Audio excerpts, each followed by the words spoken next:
Okay, let's talk. Now, I'm sure you all heard about the news with Stadia. And yes, this is going to be a little bit of a rant, but here it goes. So Jade Raymond is out. She's the lead of Stadia Games and Entertainment. And they're eliminating all the internal game development jobs so that only third-party game developers can utilize the Stadia technology. So, is it the end? Is this the end of Stadia? Now, I know many people think that this is the end, the beginning of the end.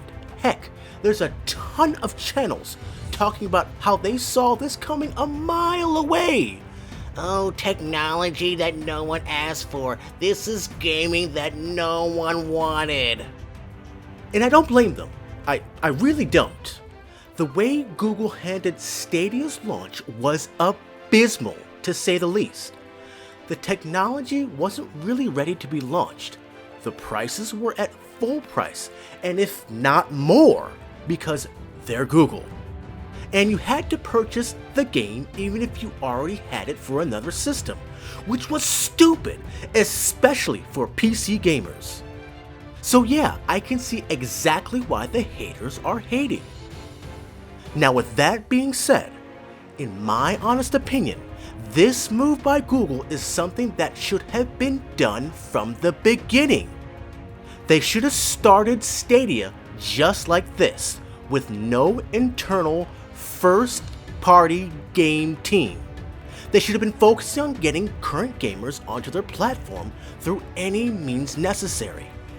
They should have started selling their service at a low cost for gamers to test out their system and get as many people subscribed as possible to promote Stadia and cloud gaming altogether. I've said this before and I'll say it again. Stadia has everything it needs to be the world's greatest performing cloud gaming platform. For God's sake, it's Google. They're not lacking any resources it needs to get this done. But this is why they're failing. Greed. They are greedy. No more, no less. I have no idea who it was in the marketing and sales department who decided to go in the direction they went for launch. But this is the reason for their initial failure. It's definitely not the technology. There are plenty of videos on this channel supporting Stadia and how well it plays.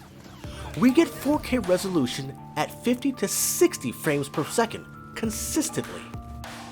This even concludes playing games with other cloud gaming services running on the same network, and I don't even have business class internet.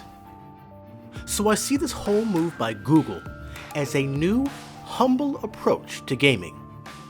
They're finally getting the picture, they're getting their act together, and they're eliminating the things that definitely didn't work for them in the beginning. I think they're really seeing the picture and finally getting in line with what the consumer wants. Just because they're Google doesn't mean the consumer is just gonna buy whatever they produce. They're finally realizing this.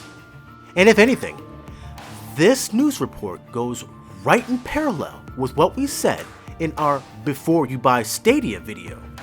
Let me remind you what Jack Buser, the director of games at Google, said in an interview regarding the future of Stadia. The stuff that's going to come in 2021 alone is going to be mind-blowing. I mean, just to give you sort of a sense of what we're looking at, we have over 200 developers currently building for Stadia.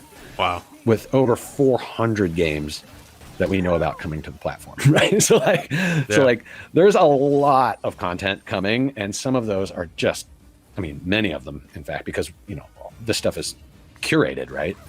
I mean, these are going to be amazing experiences. We couldn't be more excited about the future. I mean, people always ask, is Google in this for the long haul? Are you guys in it for the long term? And I'm like, yes, we are. Rest assured. Trust me, I know with 100% certainty we are, because games just take so long to build. You know, the time horizons for a game platform have to be measured in years. Sure. So very, very bright future ahead. 400 games in development with over 200 different developers. If this message is still where Stadia is headed, then this all makes sense. If you have over 200 different developers making games for your platform, there's no need to have an internal game development studio. Make way for all the other developers to make games for you.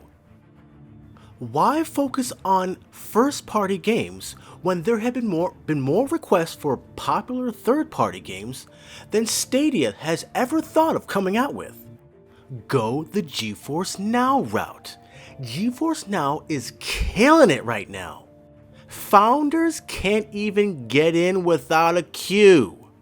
The demand for cloud gaming services are at an all-time high. And if Stadia focused more on free-to-play games like Destiny 2 and the very hopeful Call of Duty Warzone, the platform would explode since all you need is a browser and a controller to play, and you can do this almost anywhere you go, on any device. This route makes all the sense in the world. Okay. Let's say this is the end of Stadia, or the beginning of the end for Stadia. This is not the end of cloud gaming. Let's make that clear. Cloud gaming is the future whether people like it or not. Making high-end gaming affordable for everyone, including people who cannot afford a high-end gaming PC, will use cloud gaming as the alternative. If everyone moved to cloud gaming, there would be no limitations on game developers. Everything would be running on a high-end system, so games like Cyberpunk 2077 would have been amazing at launch. Plus there would be no delays of software and hardware compatibility because people didn't have the most up-to-date systems to run the game on.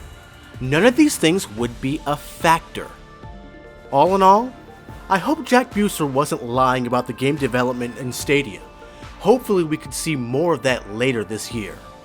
We'll be looking forward to see if Google comes through with their promises and delivers more to the Stadia platform. Make sure you like and subscribe so you can get the most informed information about cloud gaming and Stadia right here at the only place where you can do battle in gaming heaven, Cloud Gaming Battle.